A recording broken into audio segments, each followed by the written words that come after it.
MBA, MBA, MBA, MBA, MBA, MBA, MBA, MBA. Hospital Porter's Pride and Dignity, stop the New World Order. Welcome to HPANWO TV. It's a beautiful day today. Lovely sky, well, chemtrail fill sky. But it is sunny at least. We've had some really cold weather lately. My lips are dry because I've had to wash my mouth in salt water because I had one of my teeth pulled out a week ago. I had a little argument with a dentist and now I'm one tooth short. Well, you should see the state of him. Honestly, if I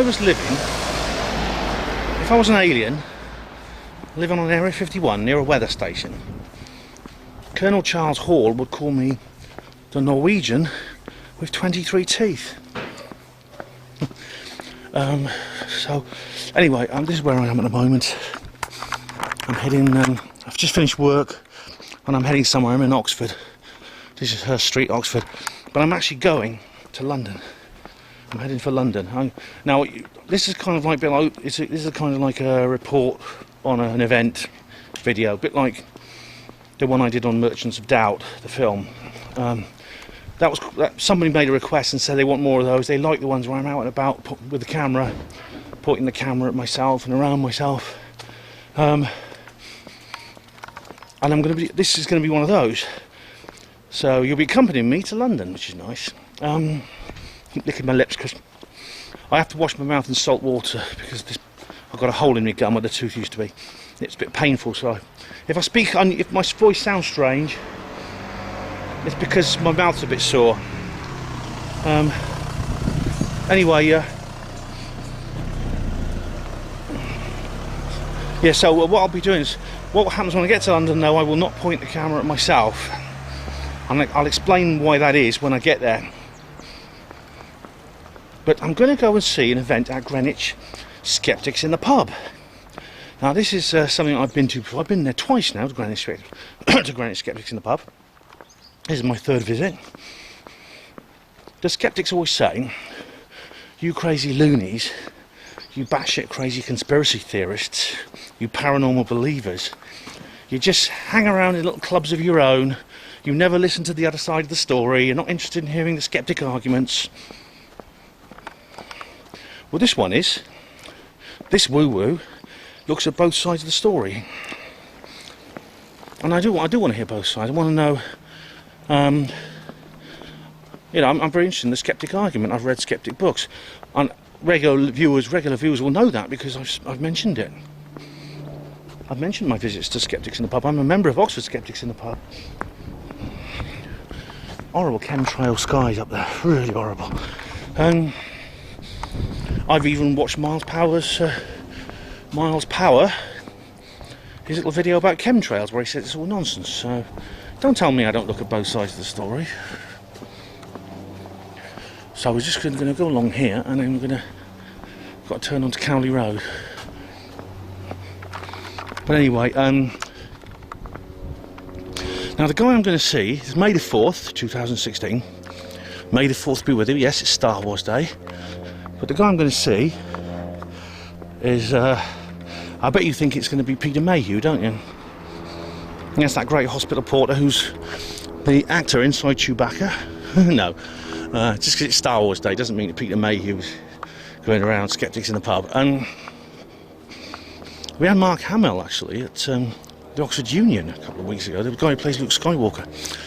Now what I'm doing is, the guy we're going to be seeing, so I'm losing my earphones, my earbuds. I'm just going to cross the road.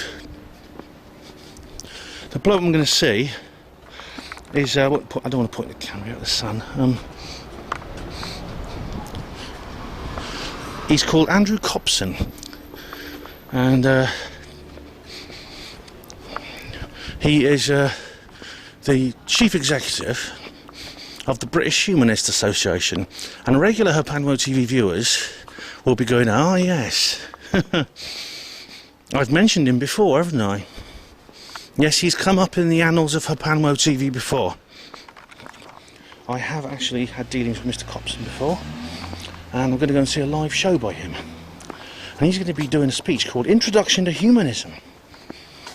I'm very curious to see it. So I'm going to head for I'm going to get a coach to London, and then when I get to London, I'm going to have to make my way to Greenwich, which is in East London. So it's quite a long way, quite a long journey this evening. Better get a move on because I've got to be there by 7:30. Let's hope I can get there on time. I'm going to be joined tonight by my friend Andrew, who you will know on YouTube as Victor Nevada. And Victor Nevada is the man who's done an awful lot of very interesting movies about the Alien interview film, which is actually its 20th anniversary this year. So there's going to be a special HPANWO radio show about that, if you listen to HPANWO radio at all. Anyway, I'm going to head for London. There's links in the description box, as per tradition, to all my previous dealings with Mr Copson, and also there's several other articles I've written about humanism and humanist issues, which which will come up this evening, no doubt. So, as with the Merchants of Doubt video, I'll let you know what the actual event is like after it's happened. So, let us proceed to London, if you care to accompany me.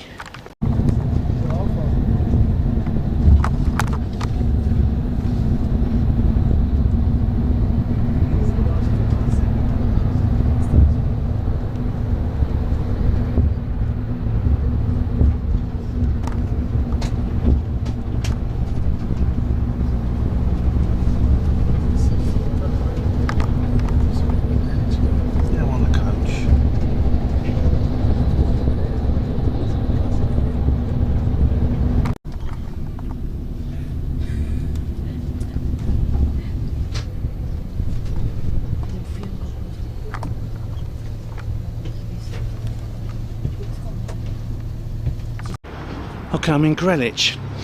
Now, I'm not going to turn the camera and face myself now, and I'll explain to you why that is. I told you I wouldn't do that, and I won't.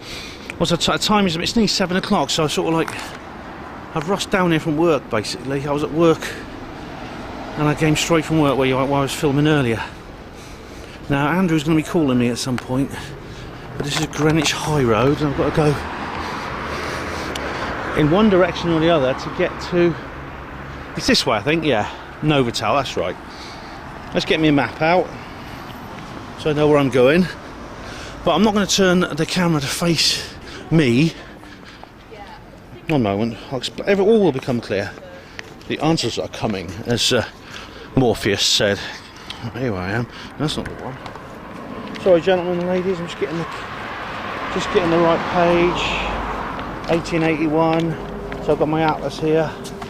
Good old-fashioned thing. I don't have any sat navs. Not sure if you're wheeling around all over the place. Here we are. Right. Yeah, so I'm there, Greenwich. Well, this is an old map. The Docklands Light Railway's been extended since then, so I'm going up to Greenwich High Road, and I've got to get to Woolwich Old Road. But basically what's happening is I'm wearing a disguise.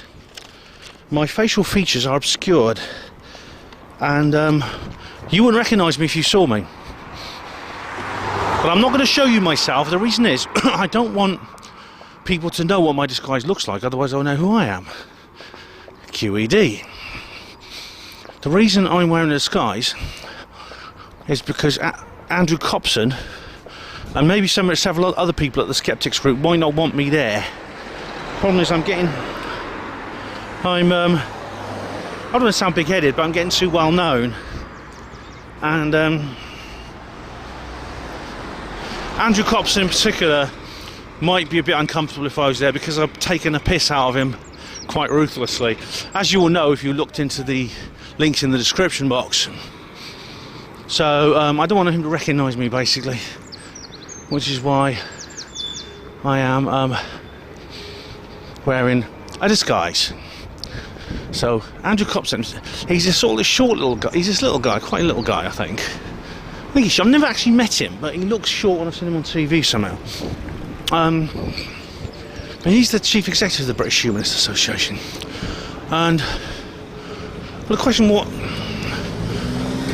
is humanism, you see? Because it's been around for a while. I think the association was established in 1910 or something, 1918 or something like that. Quite a while ago. So it's not new, but it's basically it's being without religion. It's a sort of philosophy of a life of practical life without religion, basically. But the question is, though, I mean, again, it's like they don't. Where do I fit into all this? I think this is the question. Where do I fit into it all? Because I'm not religious. I'm not religious at all. But I mean, I don't feel like I would fit in as a humanist. I mean,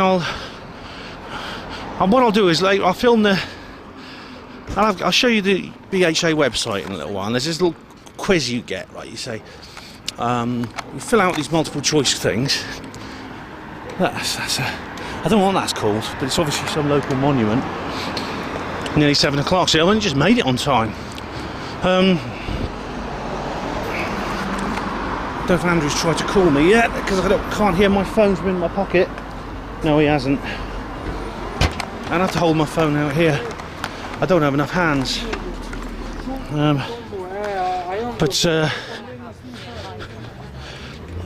There's a multiple choice quiz you fill in.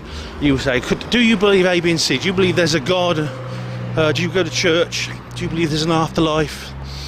Do you, etc, etc? And if you answer so many, then you could be a humanist. The thing is, like, I myself filled out, and the answer I got was I could be a humanist. I think I got 3 out of 5 or 4 out of 5 or something like that. But I don't feel like I am one. I don't feel like it fits for me. Sort of feel, because I think the key thing is like, I'm not. I think you have to be an atheo-skeptico-materialist. That's the thing. It's not just atheism. It's atheo-skeptico-materialism. So it's like a lot of different things mixed up together. I mean, there's people who are atheists. There's people who are skeptics. People who are materialists. Now, I mean, for me, what do I believe? I am. This is the dilemma that struck me in Ustane, because a few years ago, Ustane's mother died. She's pretty old. I mean, she's an old lady. She'd had Alzheimer's disease. She died. She was 87 when she died. She'd had Alzheimer's disease, and she's very, very. She's had a good innings, I suppose. But how are we to bury her? Because she was a spiritualist. But spiritual, you don't do spiritualist funerals. I mean, we looked into giving her a spiritualist funeral. There are no spiritualist funerals. That's the thing. So the next question was, what do we do? In the end, we had a service, a completely nondescript service. It wasn't anything really. It was just a get-together, really, with Ellis Taylor was the officiant. I'm very, very grateful for Ellis for that. He did a fantastic job. But I suppose the question is, what would these people call that? What would the humanists call that? 'Cause you see, what humanists have is, you have like, they're almost like a replacement for religion, because you can have like humanist weddings. You can have a humanist wedding, and you can have a humanist funeral, and a humanist, well, not a christening, but a baby naming, it's called, which is the equivalent of the christening. It's the official introduction of a new person, a baby, into the community. And humanist ceremonies are conducted by people they call celebrants or officiants. If it's a funeral, they're called officiants.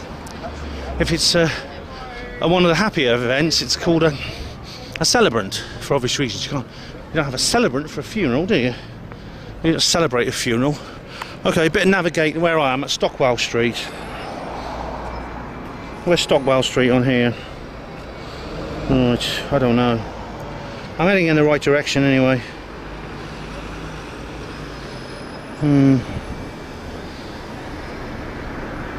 Here we are. There's no Stockwell Street, that's it.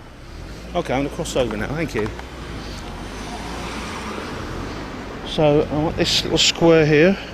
That's where I am. So I'm almost at that little square thing, which is, thank you, which I guess is this bit here.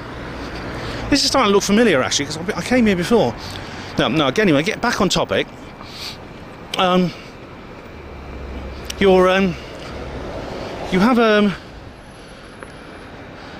see, so in a sense, also there's humanist gatherings on Sundays, which are church services where people get together and they sing humanist songs and things like that. And one of the most popular songs at various humanist baby namings is "The Circle of Life," which is a song from The Lion King, one of Walt Disney's most popular movies. And I love that song. I think it's fantastic, and it encapsulates a lot of my own philosophy on life. But I'm not a humanist, so I'm going to explore exactly what it is that makes. See, because I am spiritual. See, I believe in spirit, in a reality of spiritual things, you might say. Right, I've got to go up this way. This is Nelson Road, which is there, and that leads on to Trafalgar Road. Yeah. Oh, Lord Nelson.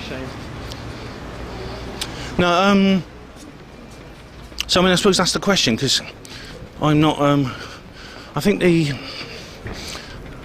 from what I gather, the key feature of, really, I mean, the questionnaire that makes you a humanist or not, I mean, is it accurate? That's the question.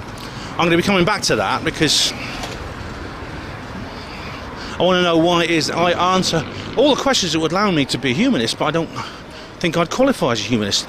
Because, I mean, there's no way, I think, looking at the humanist funerals, it would be suitable for Jean, who was Stain's mother. And Stain and I were completely on the same page here. And I helped organise to get Ellis up to be the officiant. I'm always grateful for Ellis for that. When I pop off this mortal coil, I want Ellis to send me off, I'll tell you. Okay. William Walk. Okay, crossing over here. There's the Maritime Museum over there. Now, sir. Oh, yeah, not long now. I'm only just going to get on time, actually. I managed to slip off work a little bit early, so see if I can negotiate way through these crowds. Looks like Oxford here. Thank you. Thanks very much. It's like Oxford here, I'll tell you. So I've got to go, this must be Romney Road, and I'm going to go up towards, I've got to go up and turn left onto Park Road, then Old Woolwich Road. That's it. So the question that you've got to ask yourself is, could it be, I mean, it's the thing about religion and stuff like that. I mean, people talk about a lot of the humanists don't have a religion. They're people who've rejected religion. But I think, in a sense, I've rejected religion. I'm from a Catholic family, lucky a liberal Catholic family, and I stopped going to Mass a long time ago, and I've never been back, and I don't think I ever will be back. Funny thing is, you know, so I'd love to turn the camera and face me, because I talk about intimate things. I like to sort of look into the lens, but I don't want anyone to know my disguise, because if you guys know my disguise, the people at the Greenwich Skeptics in the pub will as well. Now, my dad actually came to me the other day, and he's my dad is sort of like, my dad was a Catholic, obviously, but he's and I just discovered something about him. My dad's sort of like always been very good, regularly going to Mass and things like that, and I never thought he'd ever change, but he suddenly announced to me that he is no longer taking the Blessed Sacrament. And in Catholic terms, that means that is the what's known as the communion in Anglican. It's the Eucharist, which for Roman Catholics is literally the body and blood of Christ. It's not just symbolic. And I was astonished. My dad's, he's almost 70 years old, and he suddenly lapsed. For me, it happened much earlier. But I just thought it was strange that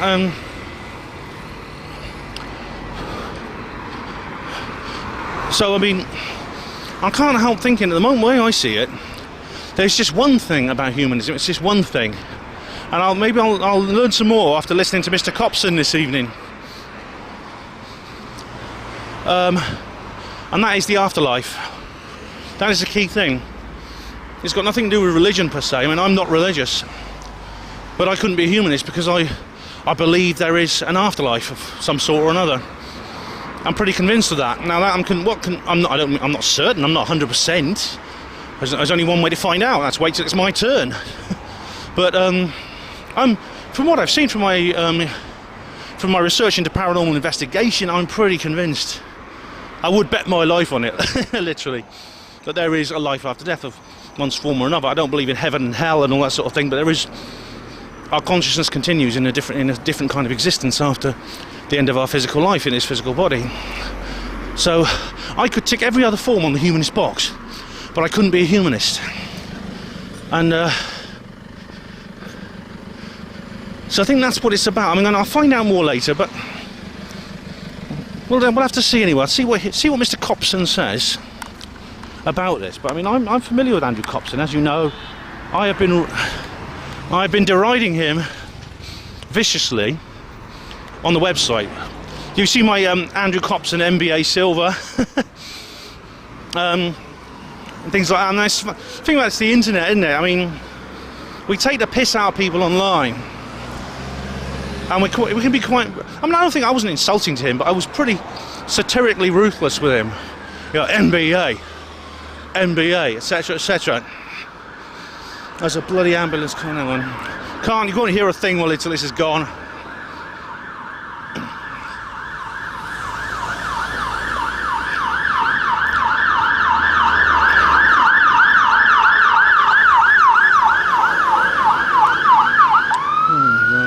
Right. You know, NBA, that kind of thing. Let's see. That's, I think, is. I mean, I have been very scathing of Mr Copson. I've taken the piss out of him. I haven't been cruel to him, but I've been viciously ironic and parodic, if that's a word. Right, I'll go down here, I think. Oh, come on, I think it'd been easier to get off the station at Cutty Sark station. Now, as I said, you see, you take the piss out of people online all the time, don't we? We all do it. You rip the piss out of people, have a laugh at their expense, because we know, well, it's an anonymous thing, isn't it? They're like almost like a fictional character. But then every so often, you meet up with them, and you have to sit face to face with them. Look at that. That's the old. There's the big obelisk. One Canary Wharf, or One Canada Place in Canary Wharf. One used to be the tallest building in Britain. Yeah, I mean, every so often you. Here we're Old Woolwich Road. So I'm in the right place. Now, but then you're face to face with them, and it's very different, isn't it? You can't be so smug with people when they're standing in front of you. And I mean, I'm talking to someone like who's been. I think I've been sort of affectionately ridiculing Andrew Copson. I haven't been nasty to him. I haven't been cruel. I haven't called him an arse-bearded git or anything like that. Well, I could do. No, I wouldn't. But I'm standing in front of him. It's different. And people are always ruder online because there's a coward. It's very cowardly, actually. It really is. And I don't want to be one of these internet bullies or internet cowards. I'm not a bully, but I don't want to. I want to put my money where my mouth is. I'm taking a piss out of someone online to stand in front of them and do the same thing. God, look at that. This is a school. And look at the fence around the school. It's like a concentration camp. I wrote an article on HPANWO Voice a couple of weeks ago about. I went to see my daughter's old school. which is Our Lady's in Oxford, Our Lady's Catholic High School in Oxford, and it's like, it's got barbed wire fences around it, and CCTV cameras on poles like a damn concentration camp. Kids are growing up in concentration camps. What's for their safety? It keeps paedophiles out. Paedophiles. Yeah. We only let in respectable adults like Jimmy Savile and Rolf Harris and famous celebrities like that. Look at that. Where's the water? Water! 5-8.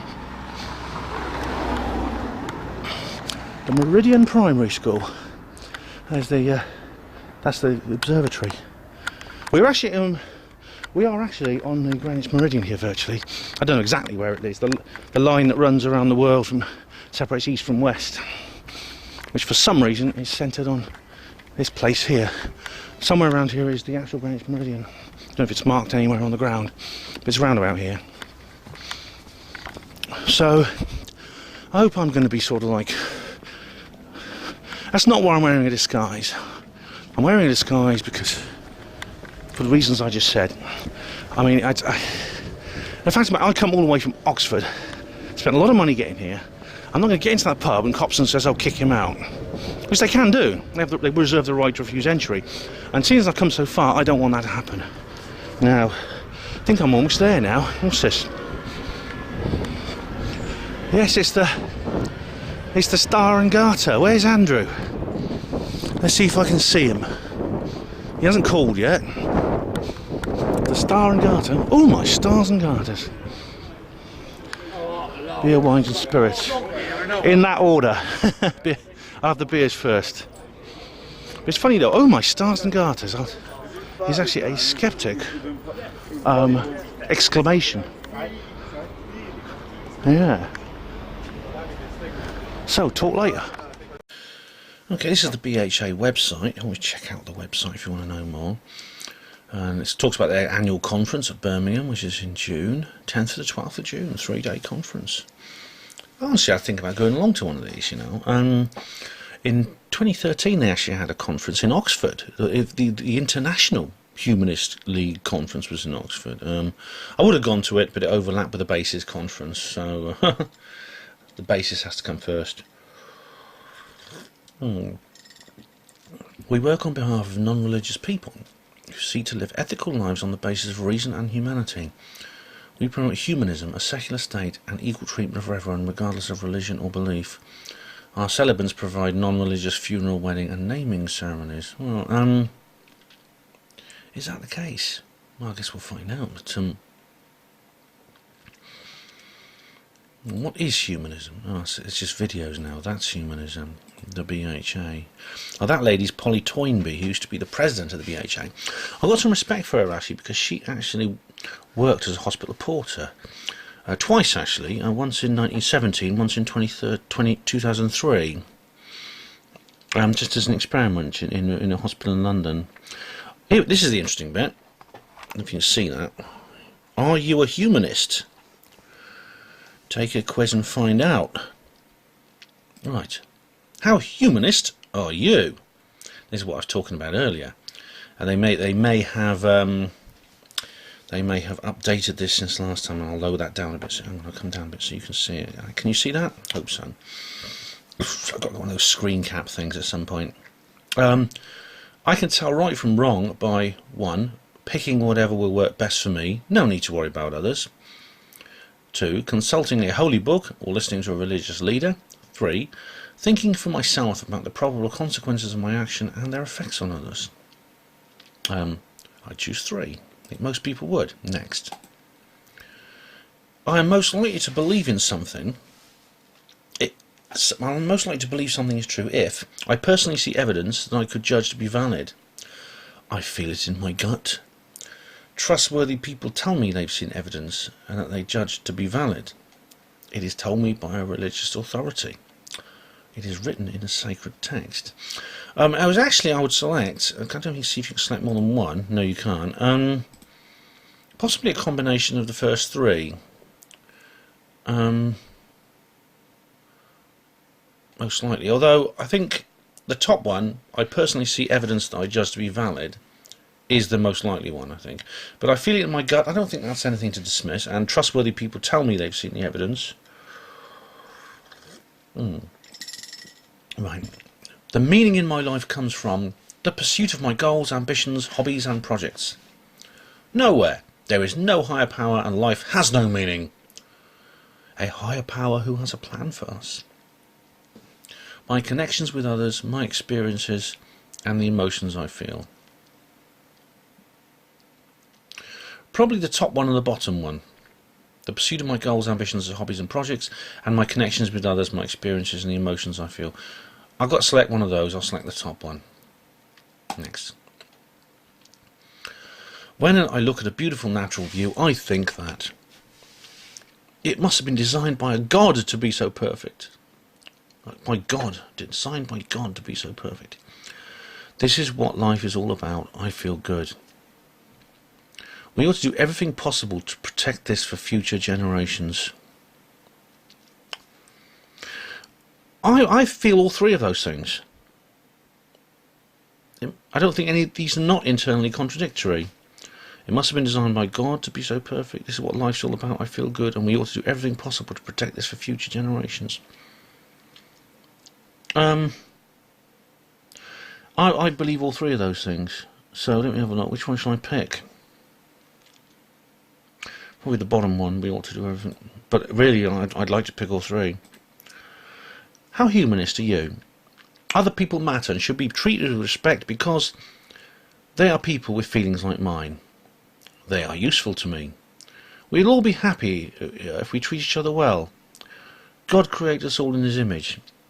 The top one and the two bottom ones, I mean, they are useful to me. No, I don't go along with that. But people with peoples with feelings like mine, we'll be happy if we treat each other well, and God created us all in his image. I mean, I think God, whatever you choose to call it, may well have created us, but I don't think that discounts the others. I don't know, we will be happy if we all treat each other well.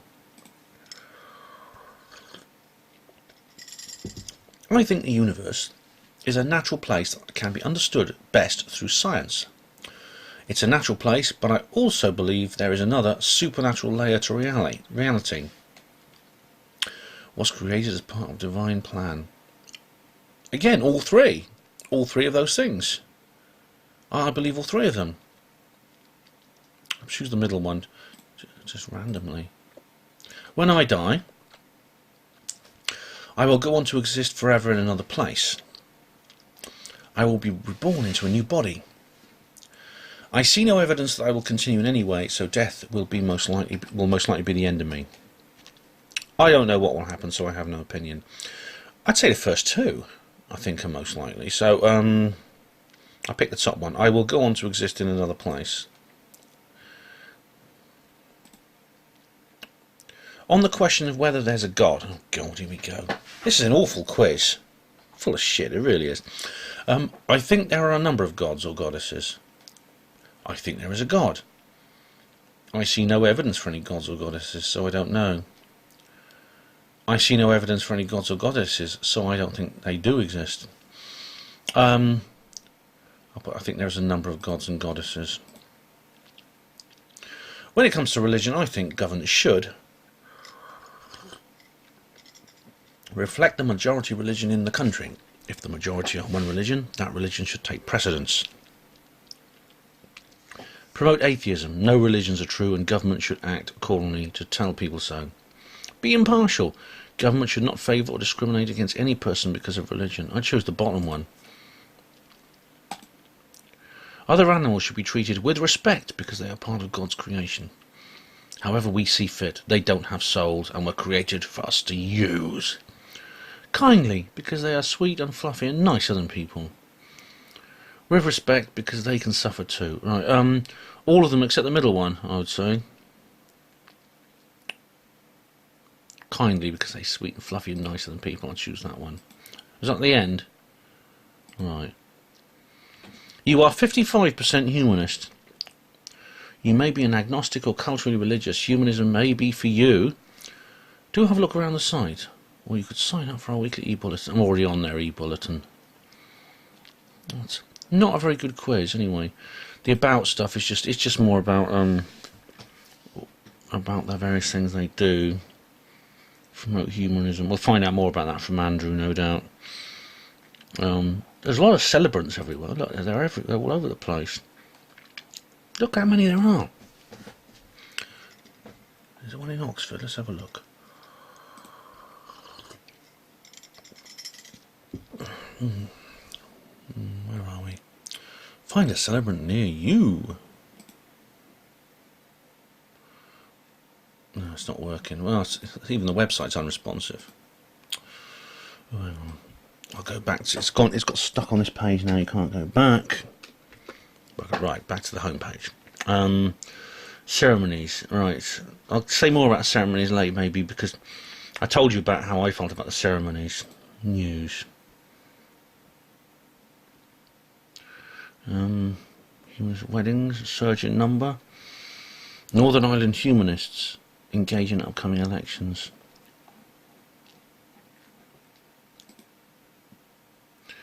Is anyone a humanist in the upcoming elections? I don't know. I think one of the London mayor elections was a humanist. Was it Sean Perry? Let's have a look. Oh, come on, the internet's very slow today. I think it's Sean Perry. Let's have a look. Sean Berry, sorry.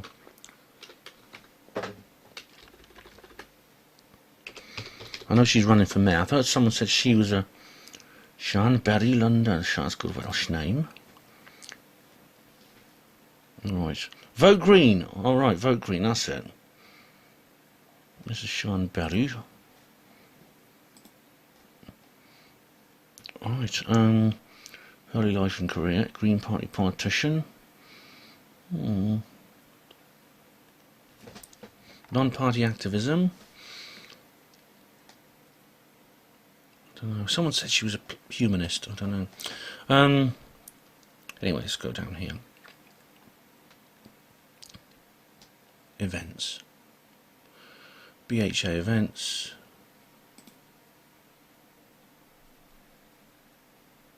Young Humanist Launch Party. Oh. LGBT Humanists Love.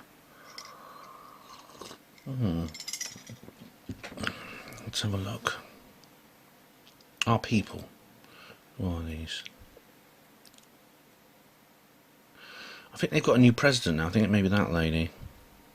Used to be Polly Toynbee. President. Oh, this is her. Shapi Khorsandi. Right, Our People. Andrew Chief Executive. This is the guy I'm going to go and see.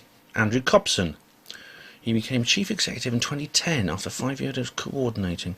He writes on secular issues for The Guardian, The Independent, The Times, New Statesman. He's been on TV a lot, I know. He's the former director of the European Humanist Federation. President of the International Ethical Humanist Union. He's written some books. Done stuff at Conway Hall. And there's some more people there. Pavan Dawali, Katrina McClelland, Ezra Russo, Simon O'Donoghue. Luke. These are various different people who are involved in the. They have like a full-time. It's not a poor organisation to have a full-time staff.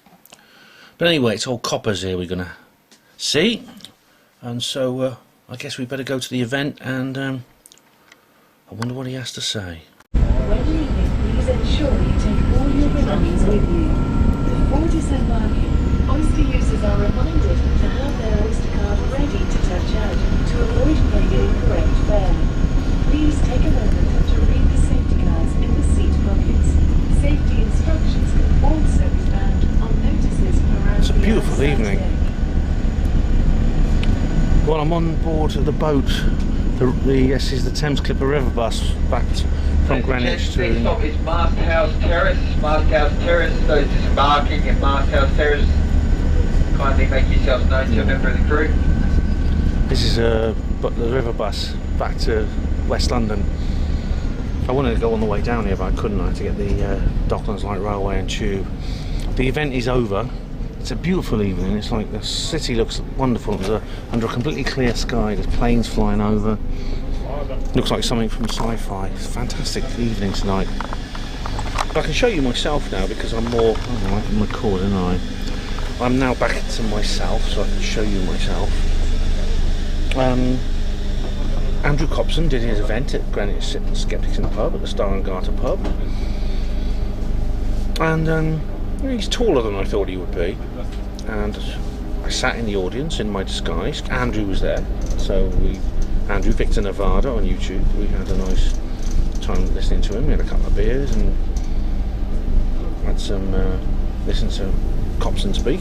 Andrew Copson was an interesting chap, taller than I expected, and I was very polite.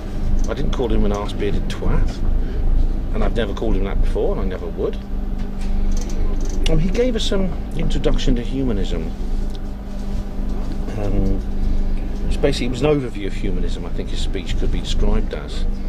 The myths about humanism, and it's very interesting. You know, I'm not averse to this sort of thing, and I'm always keen to hear what people have to say on this subject, no matter what their opinions.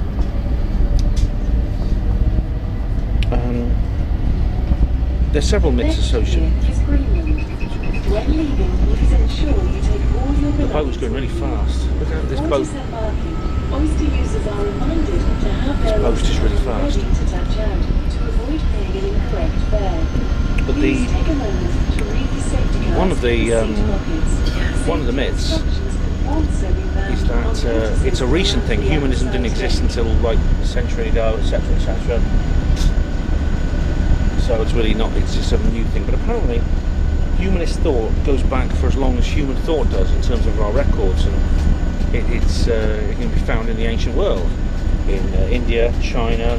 I suggest next stop is the Roman, Greeks and Romans. There was anyone disembarking at Greenland Pier, Keys. This is an announcement. Known to a member of the crew. There was an Epicurus, the Roman philosopher. People like that, and there was ancient Greeks who believed in things like that. In India, there was these things called these people called the Charvakas. There's the Charvaka Society in India. In the 3rd century BC, they were, or BCE, as Copson insists on calling it. He says that they were the Indian equivalent of Richard Dawkins.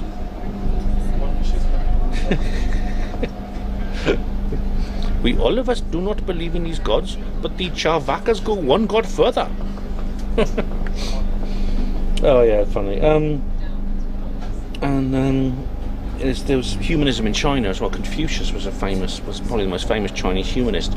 He lived in the 5th century BC. I say BC, unlike Copson. And in the Middle East as well. At the time during the Middle Eastern Enlightenment, during what in Europe was the Dark Ages. Now, another criticism is that it's a Western philosophy, and of course, humanism is not just Western. It exists, like I say, in ancient India and China and places like that. So it's not just a Western philosophy. It's global. It's a global idea. And there's ideas that, for instance, humanism is simply borrowing Christian morality, which is not true. Again, humanism is older than Christianity. It's an interesting thing. And Andrew Copson, I noticed, he's very politically correct, so I'll come back to this. He always used the dating system BC and CE, where referring to dates, and these stand for before the Common Era and Common Era, and it's a non-partisan, religiously neutral way of saying what used to be BC, before Christ, and AD, Anno Domini, the year of our Lord. And he always said, when he talked about people, he always used to say men and women. He used to say, well, men and women in the past used to think this, and men and women have always been curious about these questions. And that, again, is very politically correct. See, I would say people. I mean, I'm not, as you know, I'm not a feminist. I'm opposed to political correctness. I consider it cultural Marxism. But I mean, I would say people in the past, people thinking deep things. Copson always insists on saying men and women. That's very, very...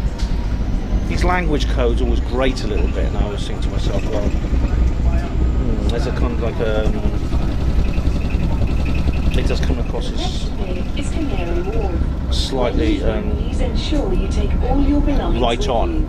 Before disembarking, oyster users are reminded to have their Look at that. I mean, that is a fine sight. It's like, reminds me of the videos of Dubai. Please take a moment to read the safety Despite the fact it's all guides in the occult seat and pockets. Illuminati. Safety instructions can also be found on Like there's notices one around Canada, the outside deck. there's one Canada place there. We just saw it behind that other building, the big obelisk, which is 125 feet shorter than the taller than the Great Pyramid. But the pyramid on top, if you extend the lines of that apex down to the ground, it matches the floor plan of the Great Pyramid of Giza. This side's less well built up. I mean, London, unless it's red, it's just like Blade Runner, isn't it? I mean, London has, ever since Roman times, this has been an occult Illuminati centre. Anyway, Copson was talking about the nature of the universe. Basically, humanism is a fundamental part of the nature of the universe, and it covers. There's generally two schools of thought. One is that this is not all there is, and that's almost like something David Icke would say. There's this is not all there is, or this is all there is. This is all there is. Science is a phrase that David uses. It's nice over there, isn't it? It's a nice South Bank. Next stop is Canary Wharf. Canary Wharf, next stop. Those disembarking, make your way to the back of the boat.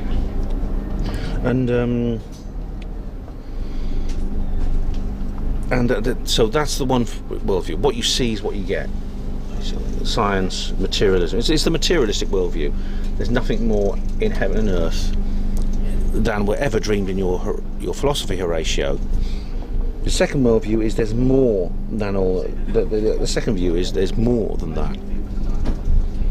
That there is an unseen world beyond this one. In other words, there are things in this universe that are beyond what we can see and comprehend. Copson, of course, believes in the first view that this is all there is, but then he almost contradicts it later on in the Q&A, which I'll come to in a minute. And the key to humanism is science, and they campaign on scientific issues, although they're not.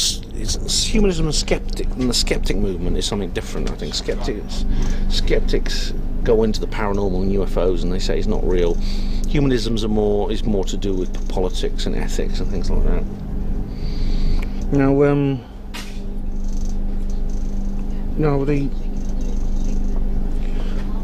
the one life we have. I mean, I think this is the slogan of the British Humanist Association. It's on their letterheads and everything. For the one life we have, and that I think is. Now we're coming to the core of this issue. As I said earlier on, before I heard Copson speak, this again goes back to the idea of monism and dualism of the mind.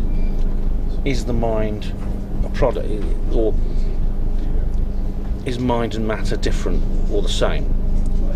It's not the same as the monism dualism schism.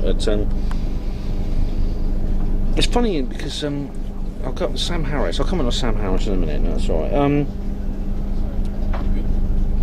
But the two general worldviews is that the mind exists within the body. In other words, it's a product of the brain or various other organs that people used to think controlled thought. Again, this is not a new idea. People in the ancient world believed that thought and there was no soul, and thought was simply a product of things in our brain, stuff like that. That's not a new idea, like I said, but that's the one school of thought. The other is that the mind is more than that. The mind is more than the brain. And the humanist idea, of course, is that the mind and the brain are not separate. They're materialistic monists, as to put it in terminology, and that basically the mind, the consciousness, the mind is nothing more than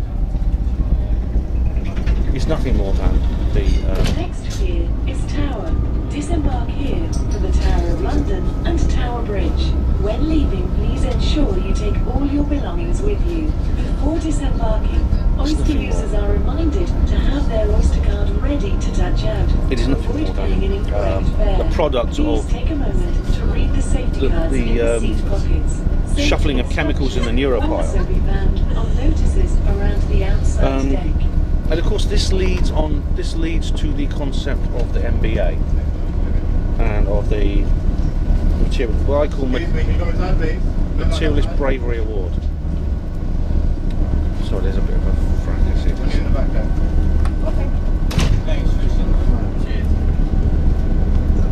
This leads to the concept of the Materialist Bravery Award. This boat is going really fast. It's like skimming along. It's a really fast boat. It's like zooming along. There's the Shard there, the tallest building in Britain. Passengers are not permitted on the front deck. But Copson was correct in stating that whether we believe mind is a product, mind is material or not, affects our life enormously. Because if you believe mind is material, you inevitably do not believe in an afterlife. If you believe mind is not material, you are not inevitably, but you are more likely to accept the concept of life after death. And this, of course, brings up Copson didn't go into the whole thing about. He didn't do his thing about why people believe therefore in an afterlife. Because then he'll say, I mean, I've covered this before. If you watch my Helen Duncan videos, where I've covered this before. So my mouth is dry again. It's because of my tooth. And I've been gargling salt water, like I said.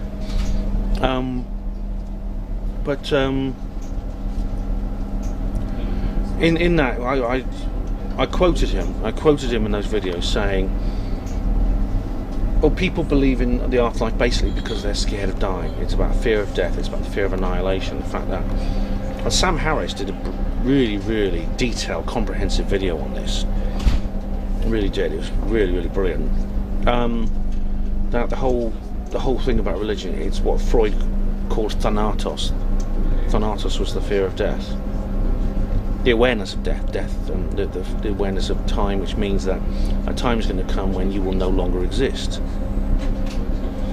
That your brain will cease to function at some point, and when it ceases to function, that's the moment of your death. It's either the cause or the effect of your death, and at that moment, your consciousness will be snuffed out like a candle flame, and you yourself and everything that comes under that definition of I will be gone. It will be gone forever. It will never come back. And now, the popular humanist view, which is echoed by a lot of people, and including Copson, he has done so at certain points. It's like, oh, we're rocking up and down on top of the wash of another boat that just went past us. It's quite fun. Look at that, that's Tower Bridge.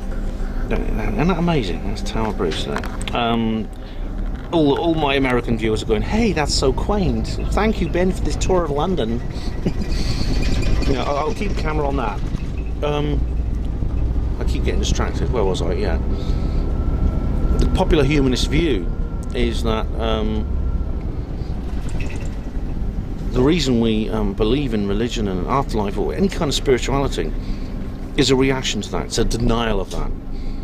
It's a safety net. It's a psychological safety net that almost protects us from that harsh reality. It's a comforting myth. Now, I've always said many times that is a two-way street. Now, as I've said before, I do not accept that the end of our physical life on this earth is the end of our existence, as I've said before. This comes from my interest in paranormal phenomena, my own spiritual experiences and encounters with people who have died. I saw a Staines father on the train once. But I think that cuts both ways. This idea of a comforting thought and the psychological attraction, the psychological urge which could lead us to accept a falsehood. That is a two-way street. It cuts both ways. Allow me to explain.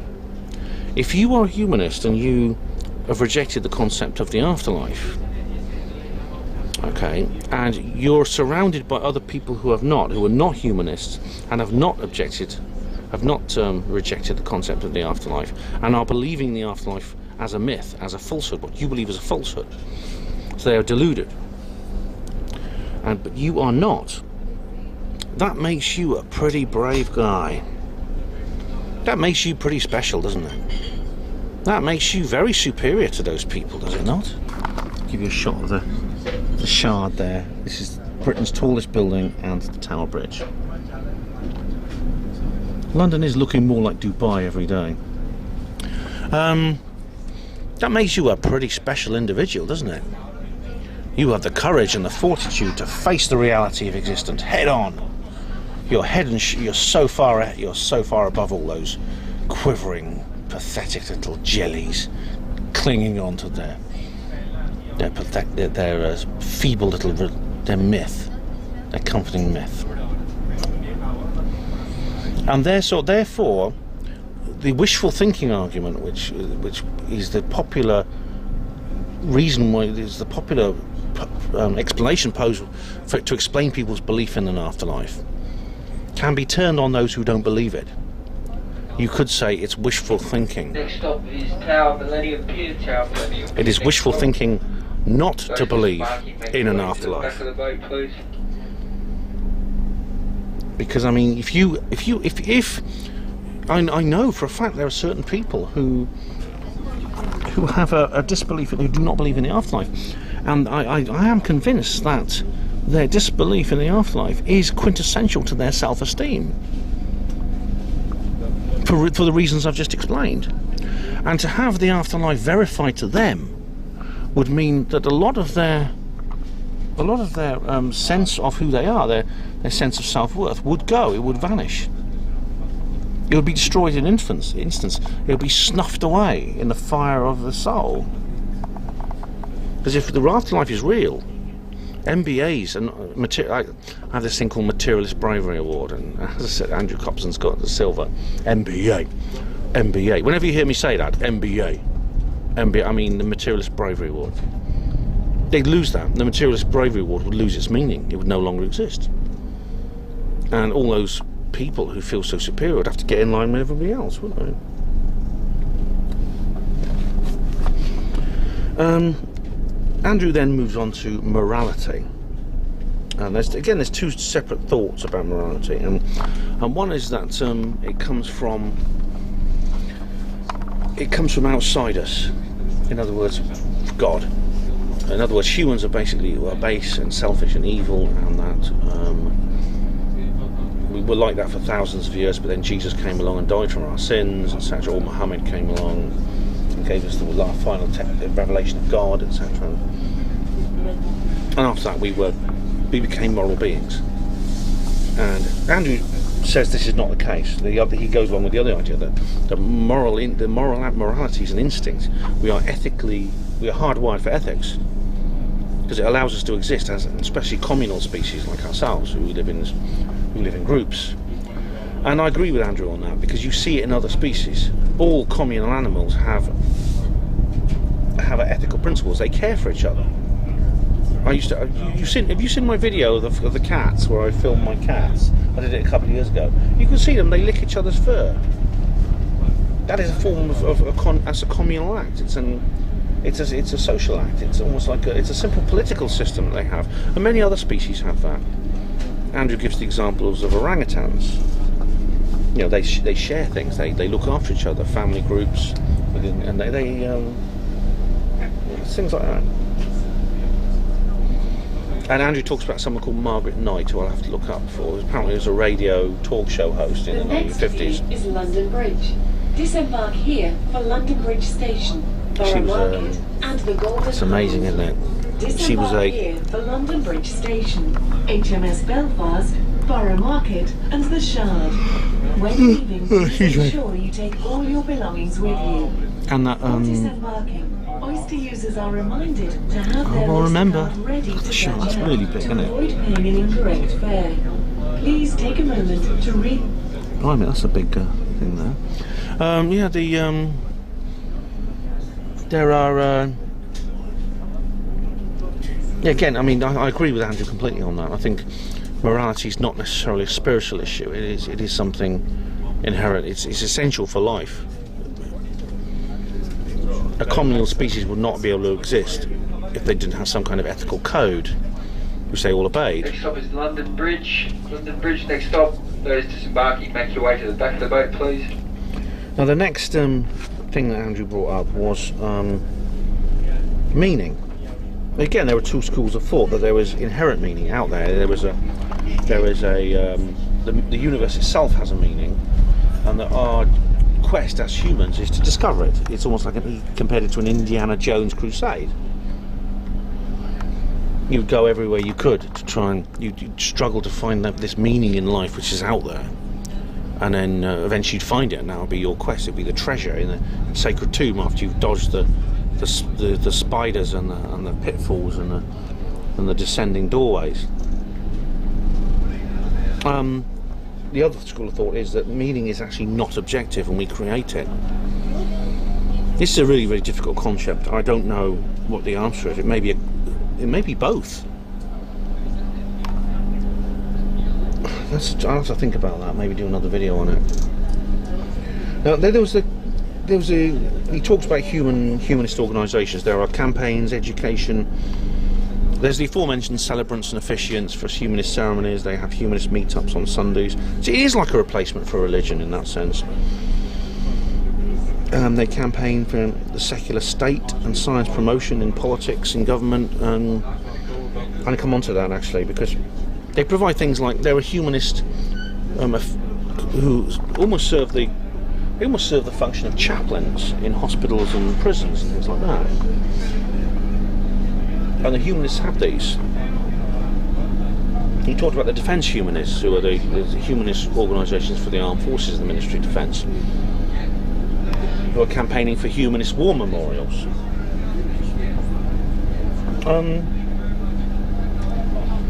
Of course, they were also campaigning for the assisted dying issue, which I'll include a link in the description box to that if I remember. If not, it's on HPWA blog. But I covered the assisted dying issue myself. I am a supporter of the right to die. I am a proponent of euthanasia. And of course, things such as gay weddings. Now I'm going to come on to that. I'm going to go into that in more detail now, right?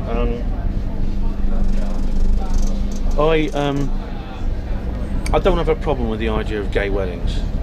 If two homosexuals want to get married, that's fine with me. It's their business, it's their private life. I have no opinions at all on other people's private lives, positive or negative. My own brother's gay, actually.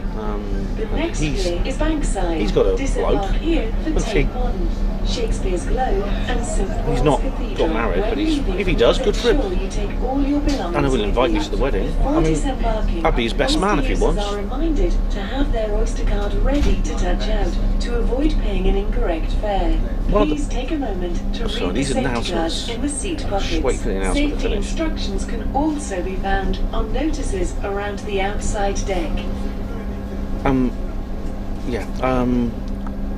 One of the porters got married once. A female porter actually got married to her partner, her female partner, and it was great. I mean, this was when it was civil partnerships. But I mean, I was invited to the wedding, and if I hadn't been on duty at the time, I would have gone. I would definitely have gone. The problem is that the BHA, during the transition to when gay weddings became legal, there was a couple of rebels. Some people, usually for religious matters, they were Christians and they didn't want to do it. Registrars, we're talking people who are registrars, they refused to do it because they were Christian. They didn't feel comfortable doing it. These people would. Now I know how this feels because it happened to me. These people were suspended from their duties and then sacked. The BHA supported this action against these people.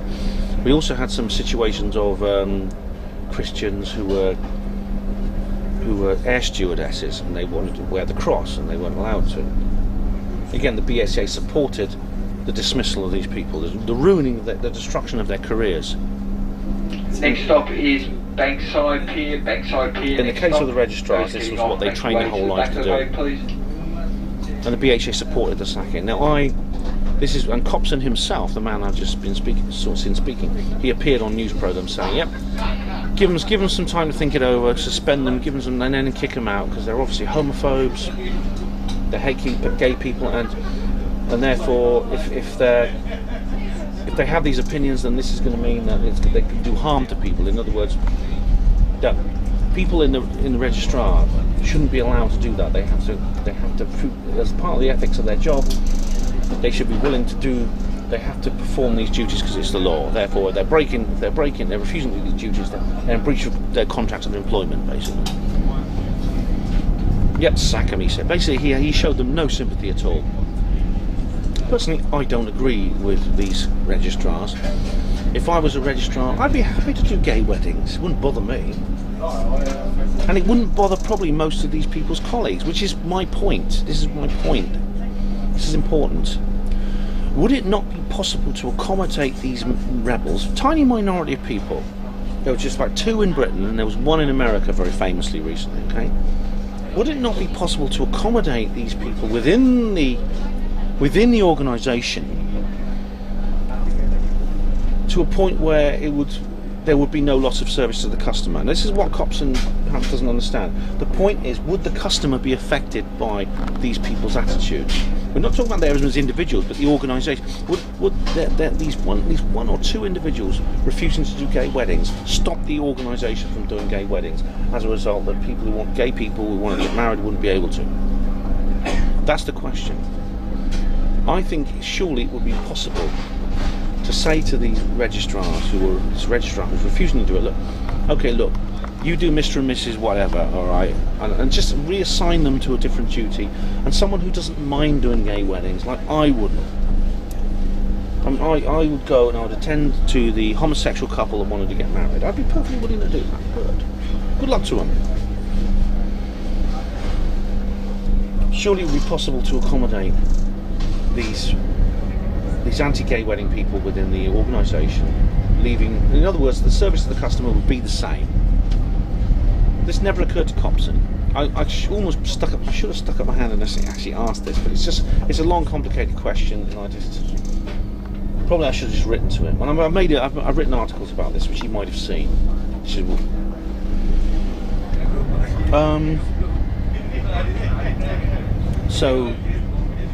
But he's very stark. The next here is Blackfriars. It's all very stark, isn't it? It means that this is what I don't like about extreme left-wing politics. You see this all the time. This is kind of what got me to sack, the anti-Semitism, the racism, things like that, which I was falsely accused of. And they do this all the time. There's so many other examples. We had a woman in a university in Wales just a few days ago who was awarded £700 of damages because her tutor read out a sexually explicit poem from the 19th century. This tutor, she was in a creative writing class, and the tutor read out a sexually explicit poem, and she was awarded £700 of damages. No doubt the tutor was given a bollocking. He was probably made to feel like a real arsehole because he had done this. This is the kind of thing I'm talking about. This is why this sort of thing's gone too far. And Copson is part of this movement which is unfortunately supporting these kinds of things. Which means that what was done to those registrars was essentially a thought crime. It was an Orwellian thought crime, and by every definition of the word.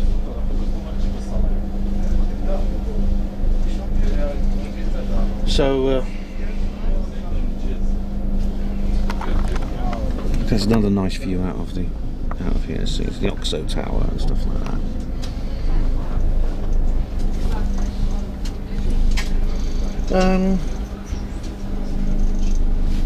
There's a couple of Next stop is Blackfriars. Next stop Blackfriars, so disembarking, make your way to the back of the boat.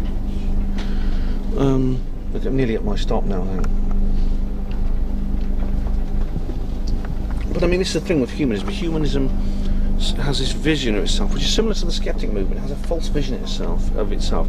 It sees itself as the ultimate in free expression and freedom. And Stefan Molyneux has done a couple of videos on this about how atheists are deluding themselves. Atheo, humanist, skeptico, whatever, are deluding themselves. They have their own dogmas. They have their own their own things, their own stick in the mud ideas, their own intolerances. And they ignore these things at their peril. There was a Q&A where he talked about someone asked, does the Humanist Association cooperate with the religions? And they are members of things like Stop Climate Change and other things like that, where the Humanist Associations are just a part of this group, with some of the churches are involved in that. Someone asked Copson if he has religious friends. He says he has some, but fewer than he used to. He did part company with a few people. He doesn't like the Archbishop of Canterbury they have now. He preferred Rowan Williams, but he preferred his predecessor even less. Now, I assume he's talking about Dr. George Carey. That, I think, is the thing that offends me most about Andrew Copson, because Dr. George Carey was the son of a hospital porter. That's it. That's my entire reasoning. All right. You do not ever say you don't like the son of a hospital porter. That's my own irrationality, I'm afraid. And then there was discussion. I mean, there's a lot of discussion about consciousness. I mean, Copson kind of contradicts himself, because he was talking about how it's possible there is some kind of consciousness to the universe, etc., etc. When before he was saying, no, it's not. That's not the case. That's not all there is. There is one though. Excuse me, it's getting late. And I think the most this didn't come up in the speech, but I'll give you another example of what I'm talking about. I'm familiar with, as I said, I like the skeptic media. I go to skeptic events. I also listen to skeptic online media, skeptic YouTube videos, radio shows. One I listen to is The Skeptic's Guide to the Universe. This is probably the most popular of the skeptic radio shows. And in one of the programs, this guy. The next pier is Embankment. When leaving, I've got to go. Please ensure you take all your belongings with you. Okay, I'm on the coach now.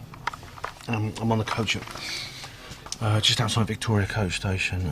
Just waiting for it to depart for my trip home to Oxford. I got off the boat and took a tube to Victoria. It's only 20 minutes since I last spoke to you. My lips are still dry. Now,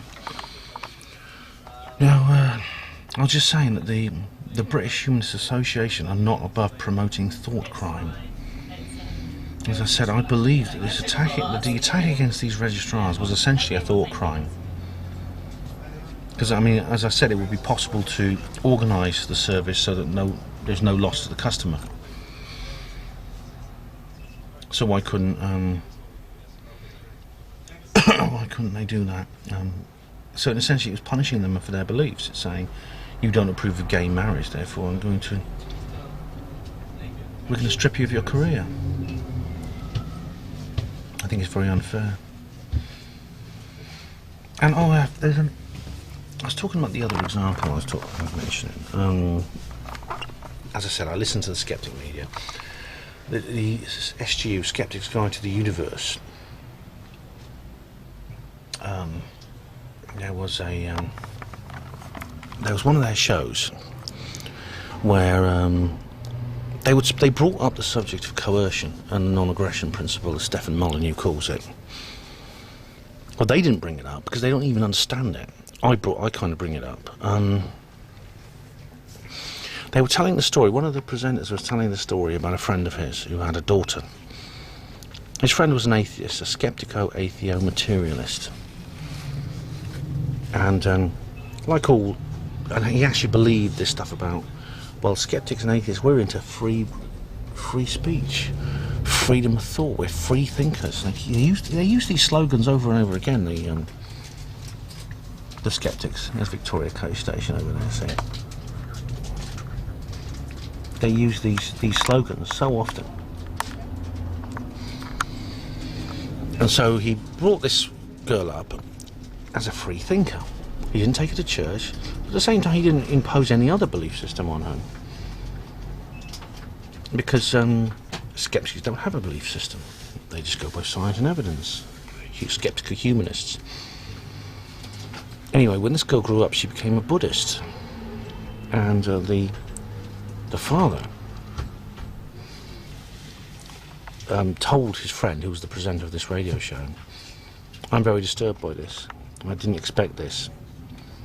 I think I made a mistake in her upbringing." He said, if I could go back again to when she was a little baby, I would bring her up very differently. I would indoctrinate her into disbelief. Let me say that again. Indoctrinate her into disbelief. That one statement illuminates the entire falsehood that these people accept like a flash of lightning. But it went over the radio show host's head like he didn't bat an eyelid. He just related this story like a tape recorder without understanding the lunacy of what he just said. We're free thinkers. We believe in free thought, free speech. We don't indoctrinate anyone. We just give them facts and science and rationality. And and if you disagree with us, if you're a child, we will indoctrinate you into agreeing with us. And it just goes to show not only that these people are deluded, some of them are at least, but that they don't understand their own delusion.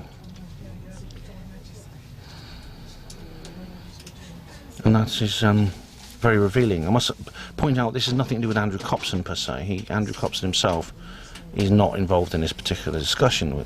This was a radio show, like it was a Skeptic's Guide to the Universe, like I said. But it's just I wonder what he would think of that, what his own views are on that. I just do, I wonder.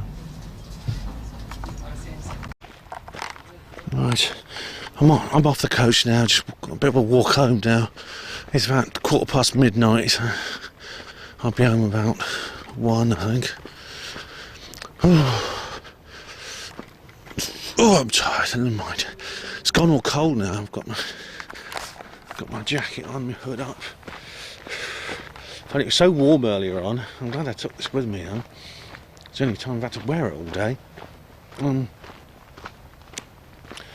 conclusion, well, I'm not a humanist. Obviously not. Copson would not accept me as a humanist. The reason is, I believe in the afterlife.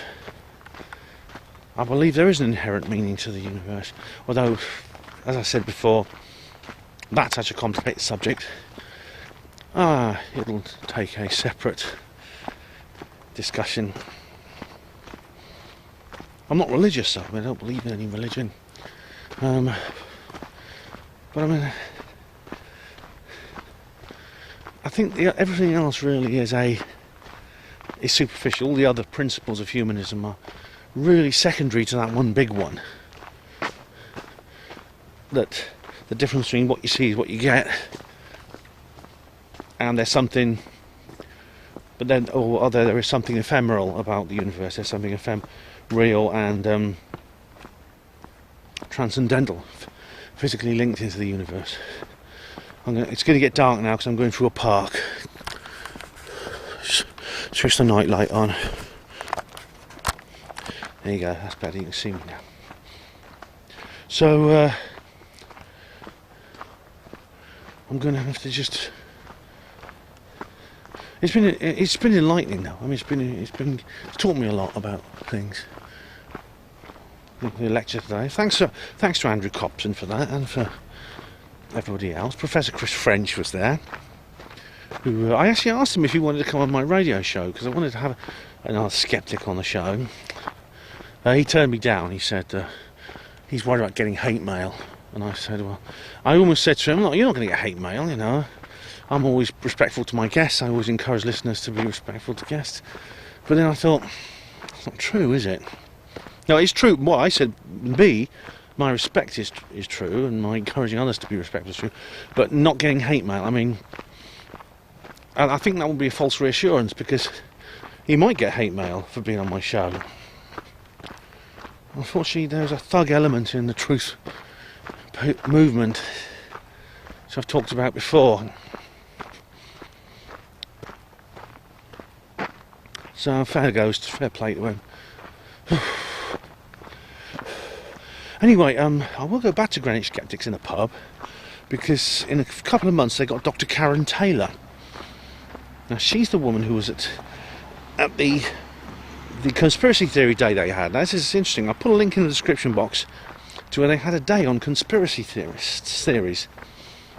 And they thought, almost as an afterthought, they decided to invite some real conspiracy theorists. So they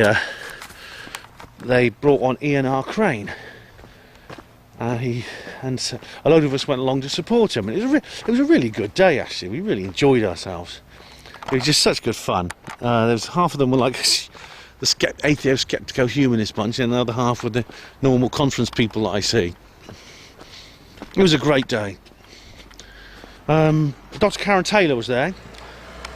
She's an interesting lady, because she was there to debunk the conspiracy theories and everything, but she's recently published a paper where she claims that conspiracy theorists are saner than the average person.